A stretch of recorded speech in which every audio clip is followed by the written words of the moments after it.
promote our student athletes, to promote our football program, our university, and certainly the Big Ten Conference. It's an honor for me to lead this team and this group of young men in our inaugural season in the Big Ten.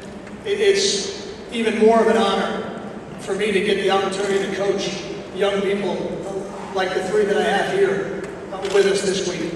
I'll start with Darius Hamilton, our starting defensive tackle, somebody who came to our university with a lot of fanfare and has lived up to every bit of it. He's been playing for us and starting in football games since he got to Rutgers. Toward the end of last year, I thought we started to see the dominant defensive lineman that we knew we had recruited and knew it was just a matter of time. So we're really excited. He's had a great offseason. He's bigger than he's ever been, and we're looking forward to seeing him compete in this conference. Michael Burton, our starting fullback, is really a throwback type of football player. He's a do-everything fullback, somebody who blocks for us out of the backfield, certainly can catch the ball out of the backfield. We handle the ball, he can run with it. A 3.4 plus GPA in communications, a 4.0 GPA last semester, and really one of the true leaders on our football team. And finally, Lorenzo Waters, our starting strong safety, who's been starting football games now for us for 3 years. He graduated last semester with a 3.2 GPA and a double major, political science and criminal justice, and somebody who is really the quarterback of our back end, and one of the reasons why I think he'll be much improved. He's really the next in the line of what has been many really high-level players in our defensive secondary at Rutgers. We're excited about the season. We're excited about our football team. It's a football team that on offense brings 10 players who have started in football games for us, a significant amount of experience. And on defense, a defense really that brings 9 players that have started for us in games, and a lot of players who've had a smaller role. So I think it's a little bit more experienced team than we had last year. And it's a little bit deeper team in some areas than last year, and the type of team that I think we would want to have to make this move into the Big Ten Conference. Over the last year, I have gotten this question probably more than any. How do you feel about being in the Big Ten? And my answer to you would be this. It feels right. I think it's only right that Rutgers University, one of the original colonial colleges, founded in 1766, one of the top 25 universities nationally, one of the top 50 universities globally, the birthplace of college football, a school that's been to 8 bowl games in the last 9 years, 33 players currently in the NFL, and we've done that achieving in the top tier of the APR the entire time. So to me, as I look at our football program and I look at the Big Ten Conference, I see a tremendous marriage. I don't think there's any other conference in the country that we would want to play in, the premier academic athletic conference that the Big Ten is. And I don't think there's any better choice that the Big Ten could have made than to add Rutgers University. And with that, I would open for questions. Take our first question down front here, stage left, Coach. If you have a question, please raise your hand. We'll get a microphone over to you immediately. Yeah, Coach. Steve Helway with 24/7 Sports. The question I have, it seemed like the move of Maryland Rutgers to the Big Ten happened almost overnight. There wasn't any kind of speculation or run-up to it publicly. It just kind of happened in a span of a few days. When they came to you and first said, hey, we're contemplating making this move, from a football standpoint, what were the things that went through your mind about taking your program from the Big East, the AAC, into the Big Ten? I think the answer to the first part of your question, when they came to me and they said that, when Tim came to me, I said, perfect. That was our first choice. It was the conference that really we felt like the culture at Rutgers belonged in. When you talk about, again, the premier academic athletic conference, and then a school that has the academic tradition that Rutgers does, it was really our first choice. But if you think back to that time, it was a little bit like musical chairs, but there weren't enough chairs for everybody.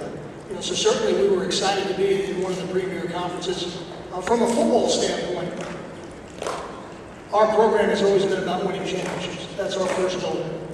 And since becoming the head coach, I've tried to schedule very aggressively. In my first year, we scheduled a home in an SEC school. We were fortunate to go on the road and win, and they were fortunate to win when they came to our place. So I don't know that that much has changed from a football perspective. Certainly we've got a lot of respect for the programs here in the Big Ten. But again, we played good football for a long time here at Rutgers. Our next question is the same side of the room in the middle, and then we'll go all the way over here to the end. Hi Kyle, it's Audrey Snyder with the Patriot News. Trying to spot, I got you. I'm wondering, what are some of the recruiting challenges Rutgers faces, specifically how it relates to Penn State, given the proximity you guys have to the Nittany Lions and what's typically been a very strong recruiting area for Penn State? I think recruiting is always about finding the right people for your culture. I think that's where it begins and ends. Certainly, as we recruit what's called the state of Rutgers. The state of Rutgers begins in New Jersey, but it also includes southeastern New York, eastern Pennsylvania, Delaware, Maryland, and we've always traditionally recruited Florida. So that's been our recruiting footprint, and that will not change. What I will tell you is that the Big Ten schools, whether it's our neighbor to the west, our neighbor to the south, or any of the other traditional programs in the Big Ten, have always recruited in New Jersey, and that hasn't changed. And what's important to me is that we find the right players that are right for Rutgers. I would tell you the one thing that changed is we've seen some more interest from some non-traditional areas. Last year we signed a tight end from Texas, a tight end from Minnesota, a quarterback from Michigan. So to me that really has been the biggest change, because those players I'm not so sure would have been as interested in playing in the Big East, but they're certainly interested in playing in the Big Ten. Next question, Coach, the stage left directly into that light. Yeah, Coach, my question is, have you talked at all or looked at Nebraska a few years ago? They made this move to the Big Ten. How much have you studied kind of how the transition has gone for them? And who else have you talked to about, from other teams that have made these conference transitions? Yeah, I've been fortunate to, this past offseason, hire a gentleman to be my offensive coordinator by the name of Ralph Ridgen. And Ralph has a lot of experience at different schools and in different situations.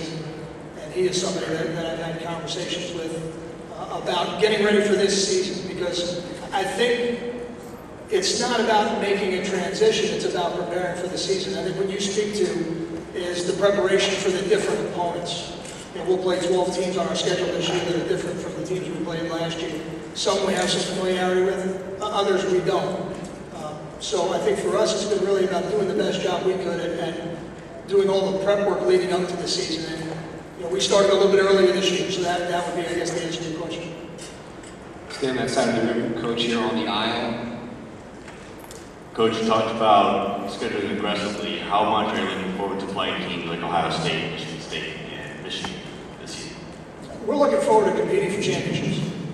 And if that's what the schedule is, to give us an opportunity to compete for a championship, then we certainly look forward to it. I think to have some of the most storied programs in the history of college football in your conference and to play them on a year-in, year-out basis because they're in your division, I think we welcome that. We're looking forward to that test. Floor is open right now. Please raise your hand. We'll get a microphone over to you right away.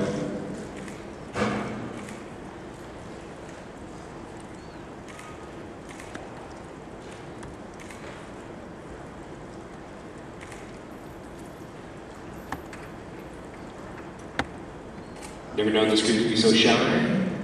Go ahead and raise your hand. We'll get a question to you. The microphone over to you. Stay stage left here, Coach. Your next question.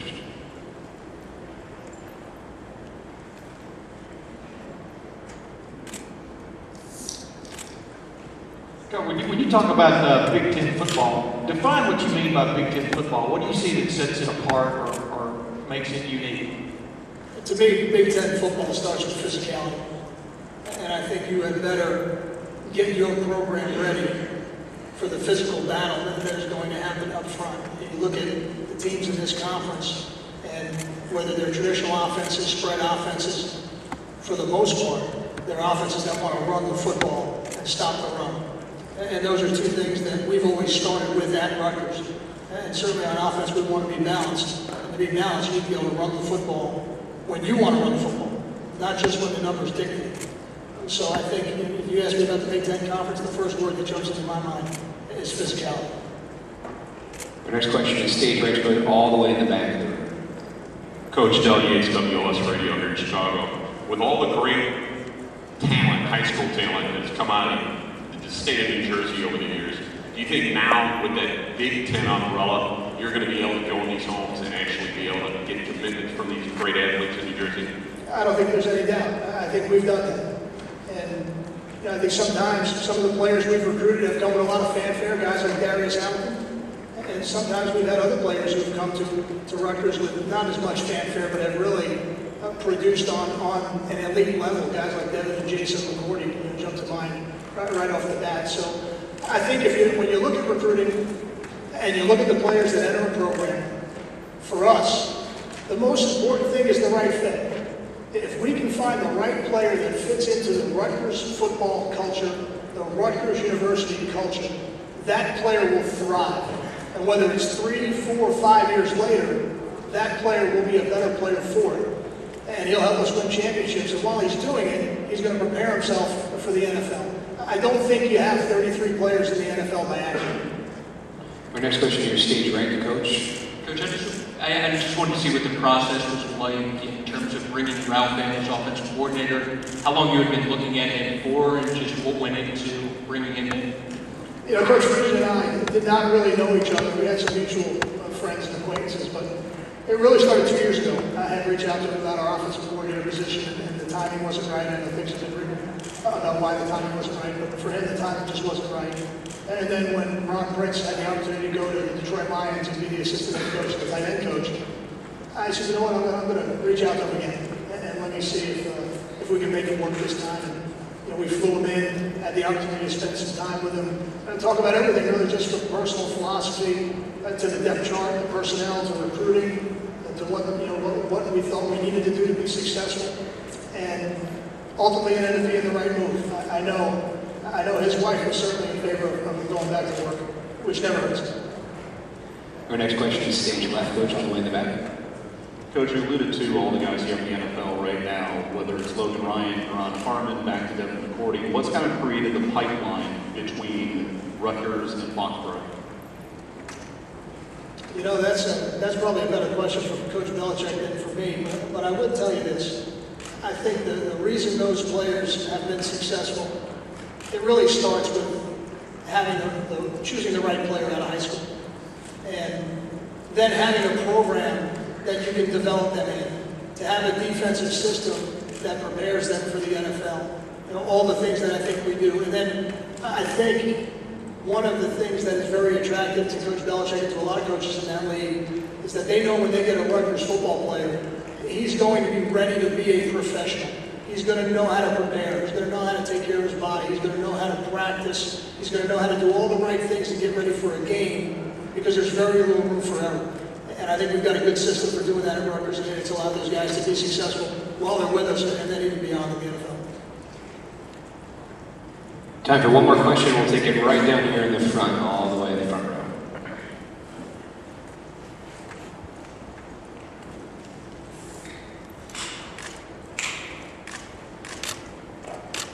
Yeah, Coach, I want to ask about your quarterback situation. Gary Nova had kind of an up and down season last year. Just how are you going to approach that going into the start of preseason camp, and who are some of the people you're looking for at that position? Gary will go out with the first team when we go out there for the first practice. And if we had to play a game today, Gary will be our starter. I haven't officially named the starter yet, but Gary's done an excellent job this offseason of really improving his decision making. It's never been about making the throws for Gary. Gary can make all the throws. He's got an excellent arm talent, the ability to locate the ball. He's athletic to move around in the pocket. So it's never been about that. It's really just being a consistent decision maker. And I think he is really taking to what Ralph has been preaching. And he went through 15 spring practices, through 1 interception, 15 practices. And I think that was a good start. I think he's had an excellent summer program. I think he's done a good job of leading the other players on offense. And now he's got to take that into training camp and make sure when he shows up for the first day of training camp, he was better. He's a better player than he was when we ended the spring game. Thanks very much, Coach. Thank you.